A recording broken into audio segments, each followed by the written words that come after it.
we have finished with lumps in the right upper quadrant. Now we will be going to lumps in left upper quadrant. Now, when you talk about lumps in left upper quadrant, by this time you have a grip about how do we approach an abdominal lump. And when you talk about an abdominal lump, or the way we talk about an abdominal lumps, now organs in left upper quadrant of only an interest is spleen, stomach, maybe colon, maybe the left kidney. Kidney lumps are something that we will talk very quickly. Out of this, definitely, what will be the characteristic feature of each lump? Let us start with the spleen as a lump, or splenomegaly. Now, splenomegaly is, or hepatosplenomegaly, as is said in medicine, is a long discussion, and people in medicine really go on lengths to talk about something called splenomegaly.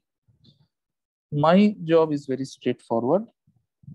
Question number 1, why is this spleen? Or why did you call this to be a palpable spleen? That means you are getting a lump in the abdomen, and this is the spleen. The answer to this is that the lump is present in the left upper quadrant. Point number B, it moves with respiration. Point number C.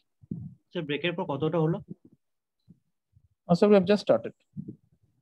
Left upper quadrant lump, what are the differential diagnosis? And we started with why is the spleen. So it is present with left upper quadrant, moves with respiration. I can feel a splenic notch on the superior or anterior margin. And the last point, I cannot insinuate my hands between the lump and the rib cage. Please tell me when you have completed writing. Done, sir. Done, sir. Done? Good. If you have done, the question is, what are the common causes of splenomegaly to be admitted in surgery? I think that this is a very difficult question to you, or technically enough, the examiner wants to ask you splenomegaly that requires a surgery. Splenomegaly that requires a surgery. Can you mention some diseases where splenomegaly is admitted in surgery for a splenectomy? Chronic thalassemia. No, see, surgery what? I need surgery. What is the better answer then? The hemolytic anemia. Total vein thrombosis. No. Someone mentioned this before, sir. Technically something called as hypersplenism. What is hypersplenism? Can anyone define what is hypersplenism? What is hypersplenism? Hypersplenism is It's the function of the spleen without the increase in its size. No, absolutely not, sir. Absolutely not. Sir, it's splenomegaly plus pancytopenia. Increased functioning of the spleen. Hypersplenism has a triad. Remember, number 1, there is a splenomegaly. This is a question in medicine and surgery and pediatrics, sir. Number 2, Cytopenia. 2 out of the 3 lines. 2 out of the 3 lines, money. WBC, RBC, and platelet will decrease. The third is the most important criteria. It is corrected by splenectomy. Okay, so please remember this part. This is something that is given as a very frequent short note in medicine and surgery. What is hypersplenism? Define hypersplenism. The causes of hypersplenism can be many.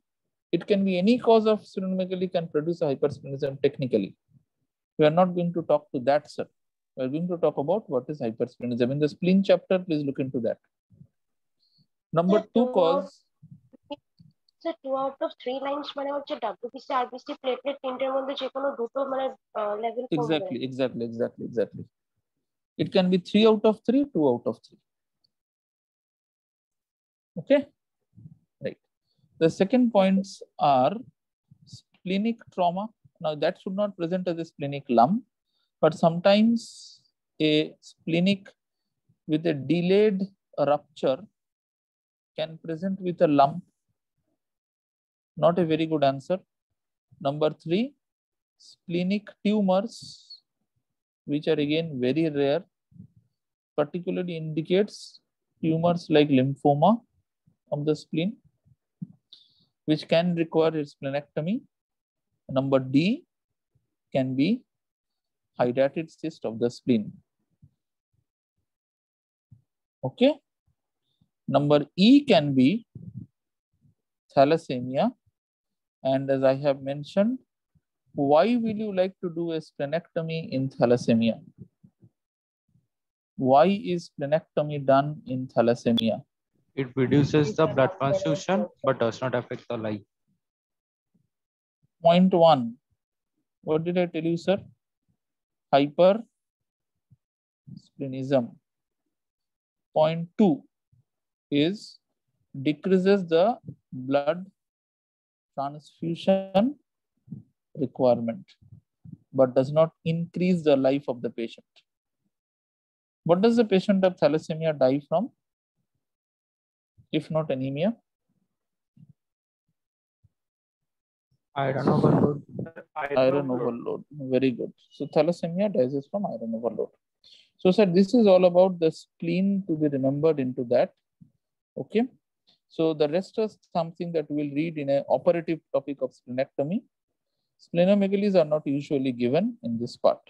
Now, we will not talk about stomach and colon because in the gastric outlet, we will talk about stomach and colon, but still very quickly, if I want to make in this quadrant, colon as a differential diagnosis or colon lump as a differential diagnosis. The answer for this is colon lumps present with constipation. Colon lumps will present with lower GI bleed, which is technically called as hematochezia. Okay. So please remember that colon lumps will present with that. And when you palpate the lump, all sides are felt. Okay. Hands can be insinuated. Okay, please remember that. The next point could have been a stomach lump. It is very unlikely to be present in this part.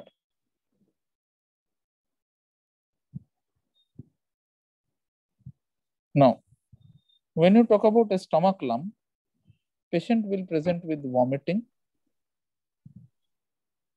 Patient will present with upper GI bleed.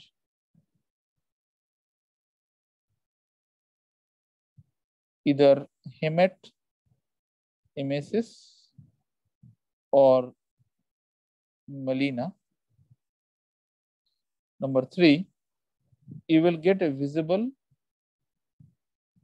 gastric peristalsis. Please tell me when you have completed writing.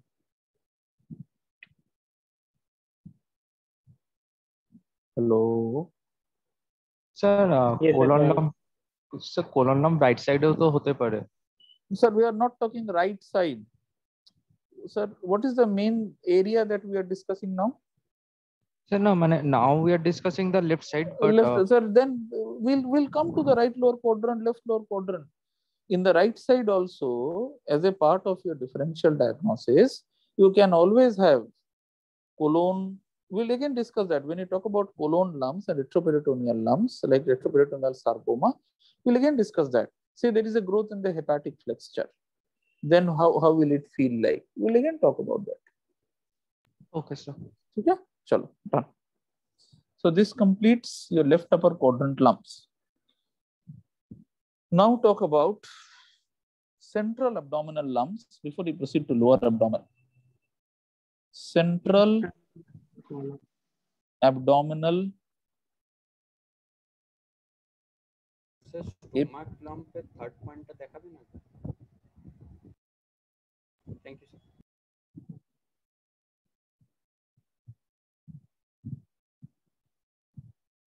Okay. Now we'll talk about central abdominal and epigastric lumps. Now, when you talk about central abdominal and epigastric lump, remember that we very grossly divide these lumps into intraperitoneal and retroperitoneal lump. What is the test that distinguishes between intraperitoneal and retroperitoneal lump? Head and leg using test. What is the test Knee that elbow differentiates? Exactly. What is the test that differentiates between the retroperitoneal and intraperitoneal lump? Is something called as knee elbow test. Come on, guys, you forgot that. Hence, again the reminder. The test to distinguish between intraperitoneal and retroperitoneal lump is knee elbow test. Please remember that. Knee elbow test. Please remember that. Okay. Now, let us come to this thing. Intraperitoneal lump. Now you are going to tell me. Present in epigastrium. Epigastric intraperitoneal lump. Can you tell me what will be the organs in concern? Stomach. It can be stomach. It can be duodenum. Also, stomach and duodenum will be exarched together. And any other organ in this area? Pancreas. No, sir, intraperitoneal. Sorry. Is pancreas and intraperitoneal? No, sir, No, sir, it is retroperitoneal. Epigastric region. What are the intraperitoneal? Stomach and duodenum, and what is the only other thing that is remaining? Transverse colon. So what are the features if the lump is arising from stomach and duodenum? Again, the same features. Patient will have a history of vomiting. Patient will have a history of bleeding. What type of bleeding, sir? Upper GI bleed. So it will be hematemesis or melena, or better called as upper GI bleeding. And finally, what is the other point that I told you? What is the last gastric point that I should say? Gastric is something called as visible gastric peristalsis. So now quickly tell me, for any lump that is arising from the stomach and the duodenum, first part. Now when you talk about the duodenum, definitely we mean the first part of the duodenum. Lumps arising from the lump. So what are the characteristics of lump in this part if it is intraperitoneal? What are the three telltale points that it is intraperitoneal? What are the important points that this is arising from the stomach? Sir, point number 1, vomiting. Point number 2, upper GI bleeding. Point peristalsis. Have you completed writing? Have you completed writing? Good. If it is arising from the transverse colon, now tell me, if there is a tumor that is arising, say, from the transverse colon, and you are palpating this tumor, what will be the features? Number 1, patient will have a history of constipation. Patient will have a history of this type of bleeding, which will be manifested as hematochezia or hematochezia. When you palpate the lump is mobile in all directions, or at least superior, because it is central part of the abdomen. Stomach lumps are less mobile, hence I did not write that point. And if you see for direction of peristalsis, if at all peristalsis is seen, what is the direction of Right to left. peristalsis? Right. Very good. Right to left. So peristalsis is from right to left. In a case of a stomach, peristalsis is from Left to right. very good, left to right. Kindly complete writing and then we'll proceed. Done, sir. Done, na? Yes, sir. Okay. Please tell me when you have completed. Done? Yes, sir. Good. Right. If you have completed up to this is intraperitoneal lump, epigastric. Now, let us go a little down and we'll talk about intraperitoneal lump in central part of the abdomen. Intraperitoneal lumps in central part of the abdomen. If you want to call it as umbilical, please be my guest, call it as an umbilical lump. Now, what are the only lumps in this feature? The only lump here are arising from the mesentery. The only lumps that arise here arise from the mesentery. The only lumps here are, it technically means that if this is the intestine, this structure that you have in front of your screens now is technically something called as the mesentery, which is containing many things beyond the fat. They contain lymph nodes, vessels. Nowadays, people classify the mesentery as a dedicated organ now. But again, so we are not with anything that arises from the mesentery or mesenteric lump. Mesenteric lump, what is the characteristic feature? Number one, the lump is intraperitoneal, and hence we are reading this. What is the test that distinguishes intraperitoneal and intraperitoneal? Knee elbow. Number two, when you talk of the mobility, this is an important MCQ that is asked. The mobility is more now. I will draw a line. This blue line is the attachment of the mesentery. Mesentery. Sorry, the blue line is the attachment of the mesentery. Very sorry. The blue line is the attachment of the mesentery. Just give me a minute, please. The blue line is the attachment of the mesentery. Attachment. How is the surface marking of the mesentery attachment? Honors getting question. Surface marking is this line is the transpyloric line. Hello. Yes, sir. Yes. Good. And what is this line that I'm trying to draw? Mid-clavicular line. And what is this line that I'm trying to draw? And what is this line I'm trying to draw? Mid-clavicular line. So the only job that you have to do, guys, is that join these 2 points. So easy. This is the attachment of the line of the mesentery. Okay. Now see the mobility of the lump. The lump is mobile across the line.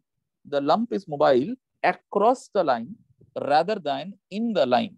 That means cross. If you want to say scientific terms, right angle to the line of mesentery. I think I have made you understand this part. Hello. Sir, I'll repeat. Okay. Please see the picture. In this one, can you see the picture, sir? See the picture here. This is the lump. Okay. If this is the lump, then tell me which direction is the mobility more? Where are the 3 arrows?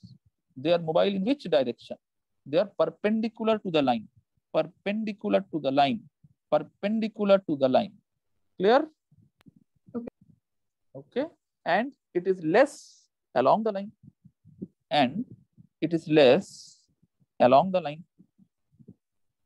That means this is 3 arrows. This may be 1 arrow. This is technically called as the Tillich's sign. Hello. Yes. Done? Yes, sir. Done, Yes, na? sir. Good. Yeah. Examiner will ask you, give me an example of a mesenteric lump.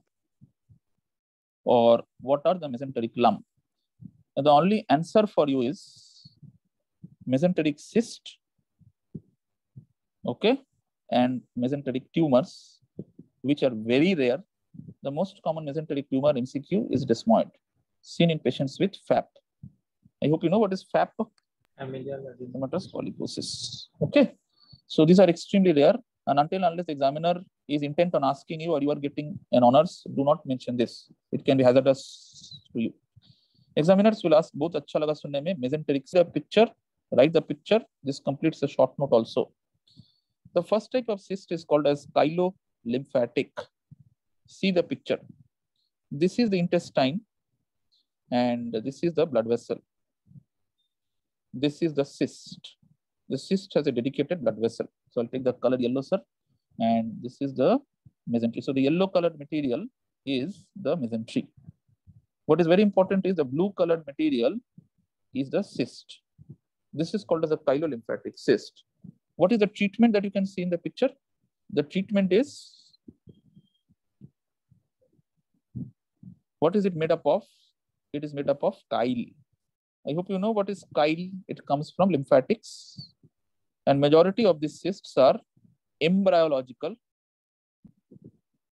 lymphatic cyst. That means due to embryological problem, if you know cystic hygroma, this is the cystic hygroma of the mesentery, you may say. Please complete writing and then we'll proceed. Do you need to take out a part of the intestine along with this? Yes or no? No, na? Why not, sir? Because the blood supply is separate from the intestine. Very good. Please tell me when you have completed writing. Done, na? Talk about enterogenous. The name indicates all. Enterogenous cysts are also called duplication cyst. That means there is a duplicate piece of bowel. The duplicate piece of bowel is closed at both ends, but the problem is the blood supply is the same as that of the bowel, though it can have its own blood supply. By this time, you must have understood how difficult is the blood supply of a enterogenous cyst. I hope you understand how difficult is the blood supply of an enterogenous cyst. What is the other name for an enterogenous cyst? Duplication. So what is the treatment? So the treatment is resection of bowel plus have the same blood supply. Okay. This is the second kind of the cyst. The third kind of cyst is something called as teratomatous, also called dermoid cyst. Something that, remember, in ovary you have read about this one. And this kind of cysts usually are separate from the bowel. They have their own blood supply. But the only problem in this cyst is one, that they contain various tissue components. Okay, mesoderm, ectoderm, and all of these funny things are going to happen. And the only treatment is like chylolymphatic. You do not need to take out the bowel. So the only thing is that cyst excision only. Have you completed writing? Yes, sir. Sir, enterogenous cyst intestine ta ওই particular position এ এলো কি করে, মানে duplication একটা আপনি So these are all embryological abnormalities. Now, basically, when intestines were formed, it was destined to form a single tube. For some reason, there were two tubes that were formed. As I've told, this is the duplication of the tube. So see the shape. This looks like this is a tube that is closed on both the ends. So that is the difference. Yes. Completed, no? Done. Chalo this. This is good enough. This is mesenteric cyst, and this complete. Now talk about retroperitoneal lumps in the central and the upper part of the abdomen. Retroperitoneal lumps could be arising from the pancreas, could be arising from retroperitoneal tissues. So two qualities of the thing. So we'll write about this. This part did not have that. So when you talk about retroperitoneal lump, remember retroperitoneal lump, the number one is about the pancreas as a lump. Understand, how do I understand pancreas as a lump? Very simple. Any pancreatic lump will be retroperitoneal in location. RP is retroperitoneal. How do I understand it is retroperitoneal or intraperitoneal? What is the test? On the elbow. That's it. Very simple, sir. Number two, the patient will complain of a pain in epigastric or a backward radiation of pain. Bus. Nothing more. Nothing more. Believe me, nothing more. Now, if this is all, then what is the differential diagnosis? Number one is a pseudocyst. What are the points in favor of a pseudocyst? Point number one, history of acute pancreatitis versus hepatitis. Now, can you tell me some presentations of patients with acute pancreatitis? Sudden onset, abdominal pain. What is the nature of abdominal pain, sir? It starts at the epigastrium, Radiates to the back. radiates to the back. Now that is, you are again talking with acute coli. Epigastrium back, partly relieved by Forward bending. very good. So partly relieved by forward bending. Bus, that's it. This is what you are required to remember for acute pancreatitis. Tell me, what is the etiology of an acute pancreatitis? Number one is gallbladder stone. Number two is alcohol. Okay. And number three is I do not know. Other factors could be RCP or drug. Whereas in chronic pancreatitis, what is the type of the pain? Usually the pain is long duration, postprandial, and khane ke baad pain. Okay, the pain is dull, and what does the pain radiate to? Back. What is the position of the patient? Forward bending. What is the etiology of chronic pancreatitis? Gallstones. Very rarely, sir. Gallstones are not the cause of chronic pancreatitis. They are, but very rarely. They are the cause of alcohol intake. If the patient is not taking alcohol, like there is an entity called in India, particularly southern part of India, tropical pancreatitis, which is now called as genetic. So the first one is history of an acute pancreatitis. Hello. Yes. Done, na? Good. In a case of acute pancreatitis, there is a delay of 2 to 4 weeks, after which the cyst or the lump, patient will not tell cyst, the lump appears. Pain of acute pancreatitis typically decreases.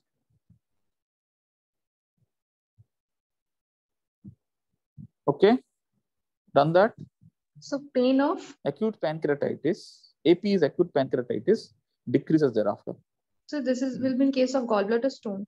The most common etiology of acute pancreatitis across the world is gallbladder stone, including India.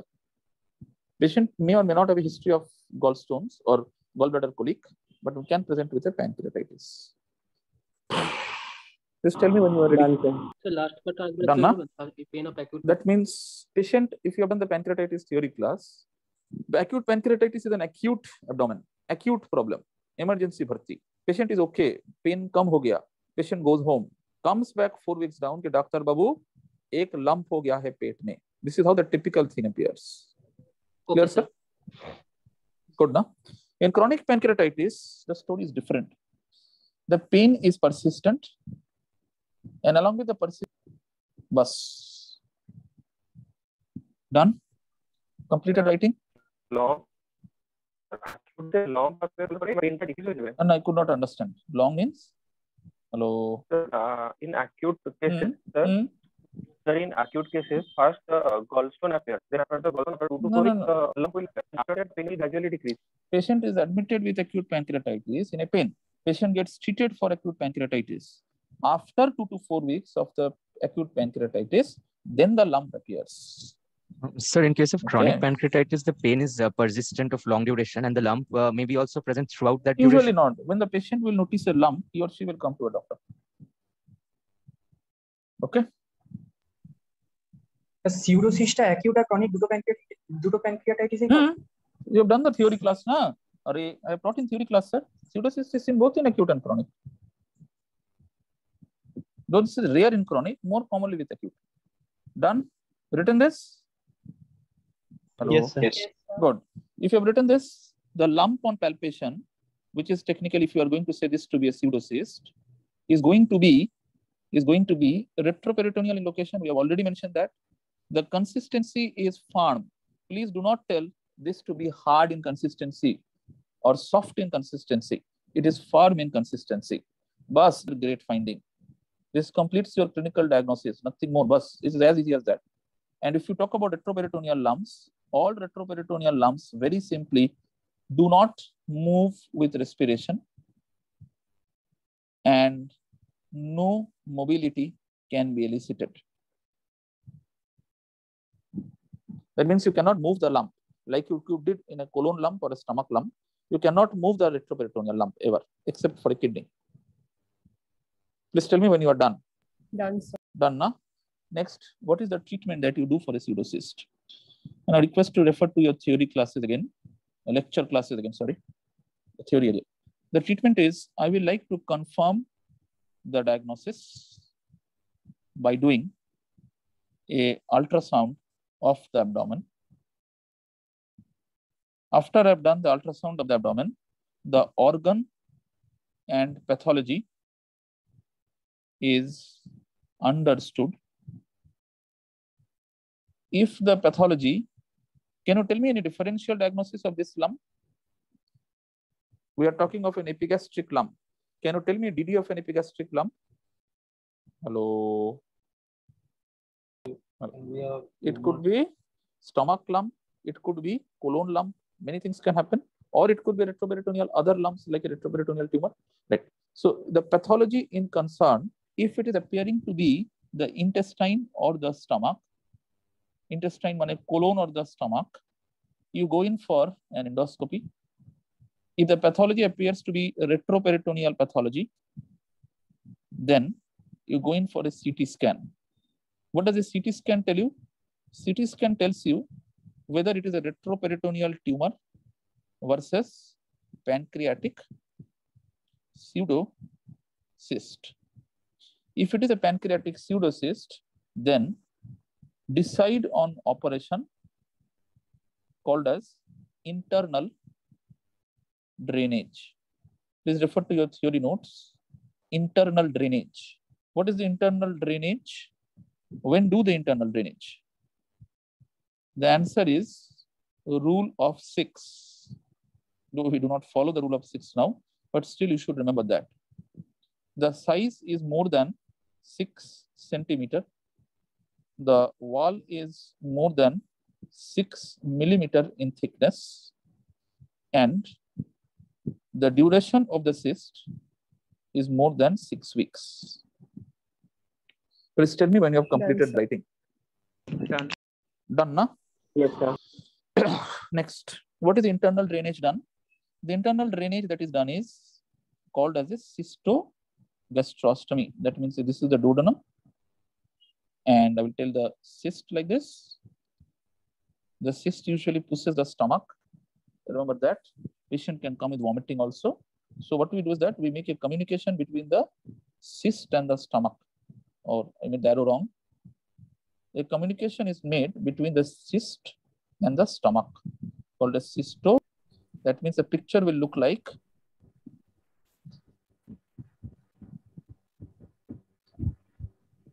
exactly like this. This is the cyst, this is the stomach.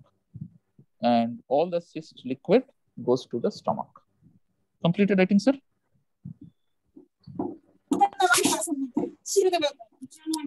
Please tell me when you have completed writing. Done, sir. Done, sir.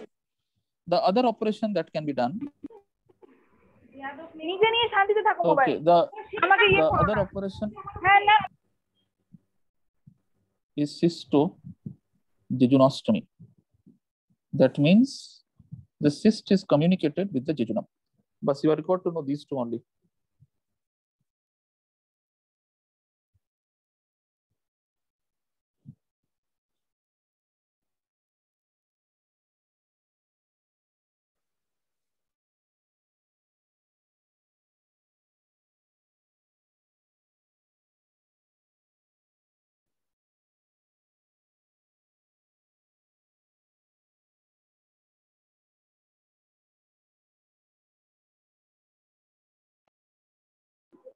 Hello, sir. Sir, you're not audible.